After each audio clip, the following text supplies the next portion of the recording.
آداب عرض ہے۔ تو جناب 39 دن کی جنگ کے بعد بالآخر ایران اور امریکہ کے درمیان جو ہے فائر بندی ہو گئی ہے۔ اسرائیل کا کہنا ہے کہ جی وہ اس جنگ بندی کو تسلیم کرتے ہیں لیکن لبنان کے محاذ پر اپنی کارروائیوں کو جاری رکھیں گے۔ اس جنگ سے یا جنگ بندی سے جڑے ہوئے کئی اہم سوالات ہیں، اور سب سے پہلا سوال تو یہ کہ جی اس جنگ کا حاصل کیا رہا، کس نے کیا اہداف جو ہیں وہ حاصل کیے، کس کا اس جنگ میں پلڑا بھاری رہا، کون جیتا۔ پھر دوسرا سوال کہ 10 اپریل سے جو اسلام آباد میں مذاکرات ہونے ہیں ان سے کیا توقعات ہمیں وابستہ کرنی چاہیے، مذاکرات کا عمل کتنا پیچیدہ ہوگا۔ پھر ایک اور سوال کہ اگر یہ مذاکرات کامیاب ہو جاتے ہیں تو اس کے بعد مشرق وسطیٰ کا کیا ممکنہ جو ہے منظرنامہ ہوگا، کہ دنیا دوبارہ جو ہے 27 فروری 2026 کے سٹیٹس کو پہ چلی جائے گی یا اس میں کچھ تبدیلی آئے گی، خطے میں تبدیلی آئے گی۔ یہ بڑا اہم سوال ہے۔ اور پھر اگر ہم پاکستان کے حوالے سے بات کریں کہ ٹھیک ہے پاکستان نے ایک سفارتی کارنامہ انجام دیا ہے، اس کا پاکستان کی داخلی سیاست پہ جو ہے کیا اثر پڑے گا۔ لیکن سب سے پہلے ہم ان سوالوں پہ آنے سے پہلے میں چاہوں گا کہ میں ذرا سی بات کروں کہ پاکستان کا جو ایک ڈپلومیٹک فیٹ ہے، کہ مانا کہ جی عارضی جنگ بندی کرائی آپ نے لیکن وہ جنگ بندی کرا دی ہے، اور ہمیں سمجھنا ہوگا کہ پورا خطہ جو تھا وہ دہما بیٹھا ہوا تھا کہ نہ جانے کیا ہو جائے، اور عالمی معیشت جو تھی وہ پورا ایک کہتے ہیں یرغمال بنی ہوئی تھی اس کانفلکٹ کی وجہ سے۔ اور جو ٹرمپ جس لب و لہجے میں بات کر رہے تھے کہ ہم ایرانی تہذیب کو ملیہ میٹ کر دیں گے، تو اس سے تو لگ رہا تھا کہ جی سٹیکس اس لڑائی کے بہت زیادہ بلند ہو چکے ہیں، اور بہت سارے جو کہتے ہیں تجزیہ کار وہ اس بات کا اظہار کر رہے تھے، اس خدشے کا اظہار کر رہے تھے کہ کہیں پر لمیٹڈ ہی صحیح لیکن کہیں ٹیکٹیکل جوہری جو ہے ہتھیار استعمال نہ ہو جائیں۔ تو ان تمام خطرات کے کہتے ہیں نا کہ پس منظر میں، اور چند گھنٹے پہلے تک جس طرح سے دھمکی آمیز گفتگو ہو رہی تھی، اس میں اچانک جو ہے جنگ بندی ہو جانا یقیناً ایک بہت بڑا ایک ڈپلومیٹک فیٹ ہے پاکستان کے لیے۔ ہم نے یہ کارنامہ یعنی کہ پاکستان نے یہ کارنامہ کیسے انجام دیا، یہ بڑا ایک دلچسپ سوال بھی ہے۔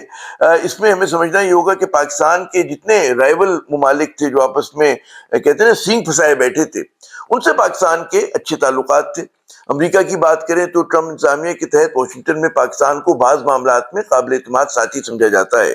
ایران سے ہمارے دوستانہ تعلقات ہیں۔ ایران جو ہے بڑا اوور ویلمنگ طریقے سے تنہا کھڑا تھا خطے میں، اس میں پاکستان کا جو ایک دوستی تھی ظاہر ہے کہ وہ بھی ایک سہارے کی طرح تھی۔ اچھا، اسی طرح سعودی عرب کے ساتھ ہمارا جو ہے ایک ڈیفنس پیکٹ ہے، اور پاکستان نے اس کی بھی لاج رکھی کہ جب ہم نے دیکھا کہ ایران نے ان کے پیٹرو کیمیکل کمپلیکس اور صنعتی کمپلیکس کو نشانہ بنایا تو ہماری سویلین اور فوجی لیڈرشپ نے اس کی بڑی کہتے ہیں پرزور کہتے ہیں الفاظ میں مذمت بھی کی، اور کہا کہ جی جو ایک نیگوسیشنز کا عمل ہے، امن کی کوششیں ہیں، وہ خطرے میں پڑ سکتی ہیں۔ اور ساتھ ہی پھر پاکستان نے چائنا کے ساتھ جو ہماری اسٹریٹجک تعلقات تھے ان کو لیوریج کیا، اور ان کو استعمال کرتے ہوئے ایران کے ساتھ بھی کمیونیکیٹ کیا کہ کتنا ضروری ہے چیزوں کو ڈیفیوز کرنا۔ تو یقیناً یہ پاکستان کا ایک میں سمجھتا ہوں کہ ڈپلومیٹک فیٹ ہے، اور اگر اسلام آباد ایکارڈ ہو جاتا ہے کسی طرح سے تو یقیناً یہ جو ہماری سویلین اور فوجی لیڈرشپ ہے ان کے جو ہے کہتے ہیں ٹوپی میں it will be a feather in their cap. جناب اب آتے ہیں اپنے پہلے سوال کی طرف کہ اس جنگ میں کس کا پلڑا جو ہے وہ بھاری رہا، کون یہ جنگ جیتا۔ اب ہم سب کو پتہ ہے کہ بڑی ایک بے جوڑ قسم کا مقابلہ تھا، کہاں امریکہ کی کہتے ہیں کہ فوجی طاقت، ٹیکنالوجی کی طاقت، اور کہاں ایران کی جو دہائیوں سے سینکشنز کا شکار تھا، پابندیوں کا شکار تھا۔ پھر ساتھ امریکہ کے اسرائیل بھی کھڑا ہوا تھا۔ سب کو اس بات کا علم ہے کہ جی اسرائیل کے پاس جو ہے بڑی زبردست ٹیکنالوجی ہے، بڑی منظم قسم کی ریاست ہے، اور چھوٹا ہونے کے باوجود کہتے ہیں اس میں بڑا ایک پنچ ہے، اور اس نے کئی مرتبہ جو ہے عربوں کے ساتھ جنگ میں یہ ثابت کیا کہ اس کا مقابلہ بیک وقت کئی محاذوں پہ اور کئی ممالک سے ہوا، اور اس نے جو ہے ان لڑائیوں میں، ان جنگوں میں جو ہے ڈومینیٹ کیا، غلبہ حاصل کر کے رکھا۔ تو یہاں تک تو ہمیں سمجھنا چاہیے، لیکن ہم ایران کو یہ کہہ سکتے ہیں کہ مقابلہ تو دل ناتواں نے خوب کیا، اور جتنا ان کا بس چل سکتا تھا انہوں نے ڈرون بھی برسائے، انہوں نے میزائلوں سے بھی حملہ کیا، اسرائیل بھی انہوں نے مطلب ہٹ کیا، لاتعداد مرتبہ ہٹ کیا، اور ساتھ ساتھ جو ان کے انٹرسٹ تھے امریکہ کے خلیجی ممالک کے اندر ان کو بھی اس نے ہدف بنانے کی کوشش کی۔ لیکن اگر ہم کہتے ہیں کہ کاغذ پہ موازنہ کریں کہ کس کا کتنا نقصان ہوا، تو ظاہر ہے کہ واضح برتری آپ کو نظر آئے گی کہ امریکہ کو رہی، اور ایران کا جو ہے بہت زیادہ نقصان ہوا۔ اگر میں انسانی جانوں کی بات کروں تو جو خلیج کا میڈیا ہے اس کے بقول کم از کم 2076 افراد جو ہیں ایران میں جاں بحق ہوئے، اس میں ان کی جو ایک فرنٹ لائن صفحے اول کی قیادت تھی، فوجی قیادت، سیاسی قیادت، انٹیلیجنس کے لوگ، ان کو جو ہے ایلیمنیٹ کیا، ان کو جو ہے امریکہ اور اسرائیل نے نشانہ بنایا، اور اس کے لیے انہوں نے وہاں کی جو اندرونی انٹیلیجنس تھی اس کو استعمال کیا۔ اس کے مقابلے میں اگر آپ پھر موازنہ کریں کہ اسرائیل میں جو ہے کل 26 ہلاکتیں ہوئی ہیں، اور امریکہ کے جو ہیں تقریباً 13 سپاہی یا فوجی جو ہیں وہ ہلاک ہوئے ہیں۔ تو یہ ایک مطلب ہے، آپ کو فرق نظر آئے گا کہ کتنا بڑا فرق ہے جانی نقصان کی اگر ہم بات کریں۔ یقیناً خلیج کے ممالک میں بھی جو ہے چند درجن جو ہے لوگ ہلاک ہوئے ہیں، ان کو بھی اگر آپ ایڈ کر لیں، لیکن پھر آپ ایک اور نقصان گنیں کہ جو لبنان کے محاذ پر، وہاں پر بھی 1500 سے زیادہ جو ہے اسرائیل نے لوگوں کو ہلاک کیا ہے۔ تو یہاں پر کوئی موازنہ بنتا نہیں ہے جو انسانی جو جانوں کے نقصان کا ہے۔ اسی طرح سے انفراسٹرکچر کی بات کریں تو اس میں جو ہے ایران کو بہت زیادہ نقصان ہوا ہے، جہاں پہ اس کا دفاعی انفراسٹرکچر بہت بری طرح سے اس کو جو ہے ڈیگریڈ کیا گیا ہے، اسی طرح ان کا سویلین انفراسٹرکچر اس کو بہت بے تحاشا نقصان ہوا۔ ان کی جامعات، یونیورسٹیز کو جو ہے نشانہ بنایا گیا، ان کی مطلب درسگاہوں کو، اسکولوں پہ بومبنگ ہوئی۔ یونیسیف کا میں اعداد و شمار دیکھ رہا تھا کہ 760 اسکولوں کو جو ہے پارشلی ڈیمیج کیا گیا، مکمل تباہ کر دیا گیا۔ ورلڈ ہیلتھ آرگنائزیشن کے اعداد و شمار اور کریسنٹ جو ہے ریڈ کریسنٹ جو ہے ایران کا، اس نے کہا ہے کہ جی کئی میڈیکل فیسلٹیز کم از کم 16 کے قریب جو ہیں وہ تباہ ہوئی ہیں۔ تو بہت بڑا نقصان ہے۔ پھر ان کے پل تباہ ہوئے ہیں، دیگر انفراسٹرکچر تباہ ہوا ہے، نیوی کو جو ہے ان کا بڑا ڈیگریڈ کر دیا گیا ہے۔ تو وہ جو نقصانات ہیں، میں سمجھتا ہوں کہ اس کی وجہ سے ایران کو جو ہے وہ دہائیوں پیچھے چلا گیا ہے، اور ظاہر ہے کہ جو ان کا نیوکلیئر ان کا انفراسٹرکچر تھا اس کو بھی ڈیمیج کیا گیا ہے۔ ایران ٹھیک ہے کہتے ہیں بڑی پامردی کے ساتھ کھڑا رہا، لیکن اس کا مطلب یہ نہیں کہ جی کہ نقصان نہیں ہوا۔ یقیناً ایران نے جو ہے امریکہ کی جنگی طیارے بھی گرائے، ان کے پائلٹ کو بھی مطلب پکڑنے کی کوشش کی، جسے بڑا جیسے ٹرمپ کہہ رہے تھے کہ ایک تاریخی آپریشن میں جو ہے وہاں سے انہوں نے بیل آؤٹ کرایا، وہاں سے ان کو نکالا۔ تو لیکن اس طرح کے نقصانات جو ہوتے ہیں وہ یقیناً جنگوں میں ہوتے ہیں، لیکن اگر میں موازنہ کروں مطلب ایپل ٹو ایپل، تو اس میں پھر ظاہر ہے کہ ایران کا جو ہے جتنا نقصان ہو چکا ہے اس کے مقابلے میں اسرائیل کا اور امریکہ کا نہیں ہوا۔ لیکن ظاہر ہے کہ ہم نے یہ بھی دیکھا ہے کہ کہتے ہیں کہ which side of the fence you are standing، کہ لوگ جس کی جس طرف ہمدردی ہوتی ہے اسی طرح سے چیزوں کی تشریح بھی کرتا ہے۔ اس وقت جو صورتحال ہے اس میں امریکہ یقیناً یہ کہے گا، اسرائیل بھی یہ کہہ رہا ہے کہ جی ہم نے وہاں پر جو ہے ایران اب از نو لانگر اے تھریٹ، ہم نے ان کا میزائل پروگرام بقول امریکہ کے اور اسرائیل کے اس کو تباہ کر دیا بڑی حد تک، ان کا جو نیوکلیئر پروگرام ہے اس کو ڈیگریڈ کر دیا، ان کی دفاعی قوت کو بڑا ڈیگریڈ کر دیا، ان کے جو الائز ہیں ایران کے خطے میں ان کو بہت زیادہ جو ہے ان کو نشانہ بنایا گیا، ان کو کمزور کیا گیا۔ تو وہ یہ کہہ سکتے ہیں کہ جی ہم نے اپنے اہداف حاصل کیے۔ دوسری جانب ایران بالکل یہ کہے گا کہ جی ہم پامردی کے ساتھ کھڑے رہے، ہم نے مقابلہ کیا، ہم نے آخری دن تک جو ہے وہ دعویٰ کرتے رہے کہ جی ہمارا میزائل پروگرام ختم ہو گیا، لیکن ہم ان پہ میزائل برساتے رہے۔ ٹھیک ہے، تو ان کی تعداد میں ڈے 1 پر اور کہتے ہیں 39 ڈے کے اوپر کمی آ گئی تھی، 39ویں دن کچھ کم ہو گئے تھے، لیکن پھر بھی ایران جو تھا وہ کوشش کر رہا تھا کہ ٹٹ فور ٹیٹ جو ہے وہ مقابلہ کرے اور ان کو جواب دے۔ میں سمجھتا ہوں کہ دونوں ہی قوتیں، امریکہ اسرائیل ایک طرف اور ایران ایک طرف، کہ ان کے پاس کچھ نہ کچھ دکھانے کو ہے، لیکن حقیقتاً ایران جو ہے وہ دہائیوں پیچھے جا چکا ہے۔ تو جناب اب آتے ہیں اپنے دوسرے نقطے کے اوپر، دوسرے سوال کے اوپر، کہ جو مذاکرات ہیں 10 اپریل کو جو ہونے ہیں یا 10 اپریل سے ہونے ہیں، اس کا کیا خاکہ بن سکتا ہے؟ ایران نے جو اپنے 10 نکاتی فریم ورک یا نکات پیش کیے ہیں، بڑے میکسیملسٹ ان کی ڈیمانڈز ہیں، اور ٹھیک ہے امریکہ نے تسلیم کیا کہ this can be a good starting point to start negotiation, وہ ایک الگ بات ہے۔ لیکن جیسے کہ ایران جو ہے وہ کہتا ہے کہ اسٹریٹ آف ہرموز، آبنائے ہرموز کے اوپر جو ہے اس کا ایک کنٹرول ہو، ری ڈیفائن اس کو کیا جائے، اس کا کس طرح سے ریگولیٹ کرنا ہے، اور اس بات کا مطالبہ کر رہا ہے کہ جو جہاز وہاں سے گزرے گا اس سے جناب کم از کم $2 ملین جو ہے ہم راہداری کے لیا کریں گے۔ اور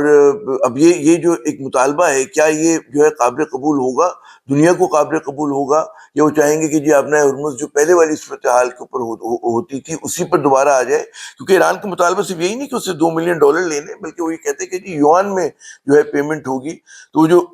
بعض ممالک کا خواب ہے کہ ایک پیرل جو ہے نظام، فائنینشیل نظام کو مستحکم کیا جائے، اور جو اجارہ داری ہے ڈالر کی، آئل کی ٹریڈ پر، اس کو جو ہے ختم اگر نہیں ہو سکتی تو اس کو کم کیا جائے، تو یہ اس کی طرف بھی جو ہے ایک پہلا قدم ثابت ہو سکتا ہے۔ اب دیکھنا یہ کہ اس کا امریکہ اس چیز کو کیسے ہینڈل کرتا ہے۔ میں سمجھتا ہوں کہ جو عرب ممالک ہیں ان کو یہ والا جو مطالبہ ہے، اور خود امریکہ اور جو دیگر ممالک ہیں، وہ اس کے اوپر وہ ان کے لیے ناقابل قبول ہوگا یہ جو مطالبہ ہے ایران کا۔ پھر اسی طرح ایران کے جو دیگر جو ہے مطالبات ہیں، اس میں یہ کہ جی جو ان پہ پابندیاں لگی ہیں، جو سینکشنز لگی ہیں، ان کو مکمل طور پہ جو ہے اٹھایا جائے۔ ریکنسٹرکشن کے اندر جو ہے ان کو مدد فراہم کی جائے، ان کو جنگ کا جو ہے تاوان کمپنسیٹ کیا جائے، پھر وہ کہتے ہیں کہ جی ایک پرماننٹ جو ہے یعنی کہ مستقل بنیادوں پہ جو ہے جنگ کا خاتمہ ہو، یہ نہ ہو کہ کچھ عرصے کے بعد آپ دوبارہ جنگ شروع کر دیں کسی اور بہانے سے۔ تو اسی طرح کے ان کے جو ہے مطالبات ہیں۔ پھر ایک اور مطالبہ جس کو میں سمجھتا ہوں کہ اسرائیل اس کے اوپر بہت چونچا کرے گا، وہ ہے کہ جی ریجنل کانفلکٹ جو ہیں جتنے ہم نے دیکھا ہے کہ مطلب لبنان اس وقت جو ہے بہت گرم محاذ بنا ہوا ہے، اور جہاں جہاں ایرانیوں کی پروکسیز ہیں بشمول ہوتیز کے، تو اس کو جو ہے وہ ختم کیا جائے۔ تو یہ بھی ان کے جو ہے مطالبے، اور اس کے ساتھ ساتھ وہ جو ہے سوورن گارنٹی جو ہے وہ مانگ رہا ہے کہ جی ہم جو ہے اپنے جو فیصلے جو ہیں جس میں ان کا اپنا جو ہے میزائل پروگرام کو ختم کرنے کا مطالبہ امریکہ کی طرف سے یا نیوکلیئر اس کے اوپر ہے، اس کے اوپر ایران کہتا ہے کہ جی ہمارا ایک سوورن کنٹری ہے، اس پہ ہمارا جو ہے ایک رائٹ ہونا چاہیے، اور جو بھی وہ فریم ورک میں آنا چاہتے ہیں وہ انٹرنیشنل آرڈر کے تحت آنا چاہتے ہیں۔ کہ ظاہر ہے کہ ایران تو پہلے ہی کہہ چکا ہے کہ ہمیں نیوکلیئر ویپنز نہیں بنانے ہیں، لیکن وہ اس کا جو سویلین یوز آف جو ہے جوہری طاقت کا، اس کو وہ استعمال کرنا چاہے گا، اس کے اوپر جو ہے ان کا ایک مطالبہ ہے اور وہ کرتے رہیں گے۔ تو میں سمجھتا ہوں کہ دونوں جب آئیں گے نیگوسیشن میں، بڑی میکسیملسٹ پوزیشن ہوگی دونوں کی، اور اس میں پھر ایک کہتے ہیں کہ ایک مشکل ایک نیگوسیشن ہوں گے کہ راہ کیسے نکلتی ہے۔ اس جنگ کے بعد خطے کی کیا صورتحال ہوگی، یہ بڑا ایک میرے خیال میں دلچسپ سوال ہے۔ بہت سارے جو ہیں تجزیہ کار ان کا کہنا ہے کہ جی خطہ جو ہے دوبارہ جو ہے وہ 27 فروری والے مقام پہ نہیں جائے گا، دنیا بہت کچھ تبدیل ہو چکی ہوگی، اور جو عرب منارکیز ہیں، اگر ایران اس پورے کرائسس سے نکل آتا ہے، اور وہاں پہ جو ایک شروع میں امریکہ کی خواہش تھی کہ جی ریجیم چینج ہو، وہ نہیں ہوا اور نہیں ہو پایا، ہمیں نظر آ رہا ہے کہ نہیں ہوا وہ، اور وہ اسی طرح سے تسلسل کے ساتھ رہتا ہے، تو ایران کی جو ہے مطلب ایک دھاک میں بھی اضافہ ہوگا، اس کا جو ہے مطلب ایک اس کے اسٹیچر میں بھی اضافہ ہوگا، اور وہ میرے خیال میں بعض عرب ممالک کو یہ چیز بڑی ہرٹ کرے گی اگر ایسا ہوتا ہے۔ ان کی خواہش یہ ہوگی کہ جو ہے وہی اسٹیٹس کو ہو جائے کم از کم جو کہ جنگ سے پہلے تھا۔ اب یہ دیکھتے ہیں کہ جی جو دونوں طرف کے نیگوشیٹرز ہیں وہ اس کے اوپر کس طرح سے لے کر آتے ہیں، لیکن یقیناً عرب ممالک کو، خصوصاً متحدہ عرب امارات کو جو ہے لوگوں کا، انویسٹرز کا اعتماد بحال کروانے میں بڑا وقت لگے گا۔ جو ان کا ایک وہ تھا کہ جی سیف اینڈ سیکیور جو ہے ایک انویسٹمنٹ کی جگہ ہے، وہ بڑا ڈاواڈول ہو گئی ہے۔ کیونکہ ہم دیکھ رہے ہیں کہ امریکی صدر یہ کہہ رہے ہیں، وہ تو بڑا آپٹمسٹک ہیں، اور میں ہمیشہ کہتا ہوں کہ ڈونلڈ ٹرمپ جو ہے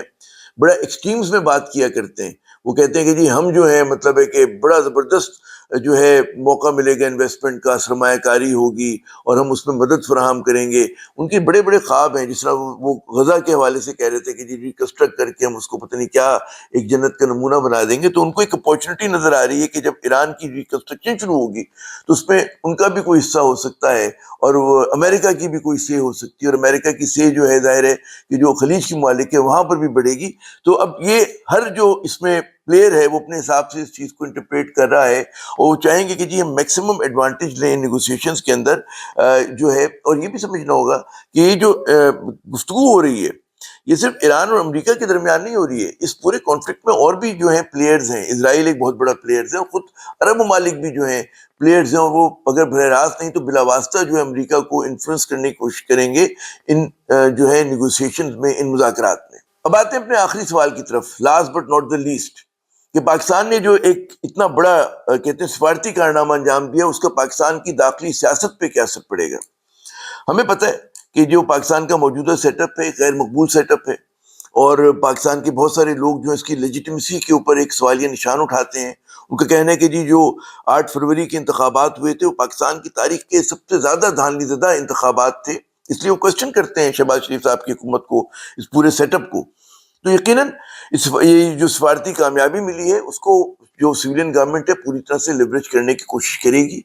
اور ساتھ ساتھ جو فوجی قیادت ہے اس میں فیلڈ مارشل کا نام جو ہے عاصم منیر صاحب کا، وہ سب سے صف اول میں آتا ہے کہ بہت سارے لوگ ان کو کریڈٹ دیں گے، انہوں نے بڑا ایک ایکٹیو ڈپلومیٹک کردار بھی ادا کیا، اور انہوں نے جو ہے وہ برج بنے سب سے پہلے پاکستان اور امریکہ کے درمیان، یعنی کہ ٹرمپ انتظامیہ اور پاکستان کے درمیان۔ اور اس کے بعد ہم دیکھتے ہیں کہ شہباز شریف صاحب جو تھے ان کی ٹرمپ سے ملاقات ہوئی۔ تو جو کچھ خارجی محاذ پر پاکستان نے اچیو کیا ہے اس کو وہ کوشش کریں گے کہ ہم داخلی محاذ پر بھی اس کا فائدہ اٹھائیں، اور اس سے پہلے جو بھارت کے ساتھ ہمارا 3 روزہ معرکہ ہوا تھا وہ بھی ایک طرح کی کامیابی تھی۔ تو ہم دیکھ رہے ہیں کہ اس حکومت نے جو ہے خارجی محاذ کے اوپر یقیناً اس کی اچیومنٹس ہیں، اور بڑا زبردست انہوں نے ہائی وائر جو ہے ایک بیلنسنگ ایکٹ بھی کیا ہے، مختلف ممالک کے ساتھ جو ہیں رائیول ممالک کے ساتھ تعلقات بھی رکھے ہیں، تو یہاں تک تو بات بالکل صحیح ہے. لیکن پاکستان جو ہے اس کا جو اندرونی تضاد ہے وہ تو ایک حقیقت ہے، اور بعض اوقات یہ ہوتا ہے کہ آپ جو بھی کارنامے انجام دیں بیرون ملک خارجی محاذ پر، وہ ٹرانسلیٹ نہیں ہوتے اندرونی محاذ پہ، کیونکہ جو شہباز حکومت ہے وہ معاشی محاذ کے اوپر بڑی بری طرح سے ناکام ہے، لوگ اس سے بہت ناراض ہیں. اور وہ صرف یہ جنگ کی وجہ سے نہیں کہ جو ابھی پیٹرول کی قیمتوں میں حالیہ اضافہ ہوا یا انفلیشن بڑھی ہے، جو ایک تسلسل ہے گزشتہ 4 سال کا، اس میں عام پاکستانی کا جو ہے جینا اجینن ہو چکا ہے. تو وہ ایک محاذ ہے. پھر ان کے سامنے پی ٹی آئی جیسی ایک بڑی مضبوط سیاسی قوت ہے کہ جو مطلب ہے تمام تر جبر کے باوجود وہ بھی کھڑی ہے. اس کو بھی کوشش کی گئی ہے کہ جی ایران بنا دیا جائے، مطلب اگر میں وہ استعارہ لوں انٹرنیشنل پالیٹکس کا، تو ہر طرح کا ان پہ کریک ڈاؤن ہوا ہے، ان کی قیادت جیل میں ہے، لیکن وہ ایک حقیقت ہے اور وہ کھڑے ہیں. تو پاکستان کی سیاست میں اگر آپ کو استحکام لانا ہے تو کسی نہ کسی طرح یہ جو ایک کرائسس ہے جو ہر وقت محاذرائی جاری رہتی ہے پاکستان میں، اس کو ختم کرنا ہوگا. اس کے لیے حکومت کیا کرتی ہے، وہ معیشت کی بحالی کے لیے کیا کرتی ہے، یہ ایک بڑا سوال ہے. لیکن ایک حقیقت ہے کہ پی ٹی آئی کی مشکلات میں مجھے کہتے ہیں نا اضافہ ہوتے ہوئے نظر آتا ہے. یہ بڑی بدقسمتی ہے ایک طرح سے عمران خان صاحب کی یا پی ٹی آئی کی کہ وہ مومنٹم نہیں بنا پاتے، اور ہر مرتبہ جو ہے کوئی خارجی فیکٹر ایسا ہوتا ہے کہ جو اثر انداز ہو جاتا ہے، اور ان کی جو وہ تحریک چلانے کی کوشش کرتے ہیں یا وہ کوشش کرتے ہیں کہ جی توجہ جو ہے پاکستان کے انٹرنل کرائسس کی طرف مبذول ہو، وہ جو ہے ایکسٹرنل جو ایک چیلنج ہوتا ہے اس کو جو ہے غروب کر دیتا ہے، اس کو جو ہے بٹھا دیتا ہے. تو یہ اس وقت جو ہے تحریک انصاف کا پرابلم ہے. لیکن جو تحریک انصاف کا پرابلم ہے وہ پاکستان کا بھی ایک مشکل ہے کہ پاکستان کو سیاسی استحکام کی ضرورت ہے، پاکستان کو آئین و قانون کے مطابق چلنے کی ضرورت ہے، اور کسی نہ کسی طرح سے جو محاذرائی ہے اس کے خاتمے کی ضرورت ہے. اس کی ذمہ داری یقیناً حکومت پہ جاتی ہے کہ وہ جو اس نے بالکل دیوار سے لگا دی ہے حزب اختلاف کو، ان کو ذرا سانس لینے کا موقع دے. اس کے ساتھ ہی عامر جے کو اجازت. خدا حافظ. For more updates, subscribe now and press bell icon.